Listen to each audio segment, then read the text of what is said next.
कलवेणुरवावशगोपवधूशतकोटिवृतात् स्मरकोटिसमात् प्रतिवल्लविकाभिमतात् सुखदात् वसुदेवसुतान्न परं कलये अभिरामगुणाकरदाशरथे जगदेकधनुर्धर धीरमते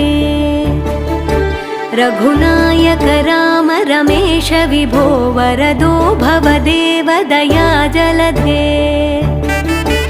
अवनीतनया कमनीयकरं रजनीकरचारुमुखाम्बुरुहम् रजनीचरराजतमो मिहिरं महनीयमहं रघुराममये सुमुखं सुहृदं सुलभं सुखदं स्वनुजं च सुखाय ममोघशरम्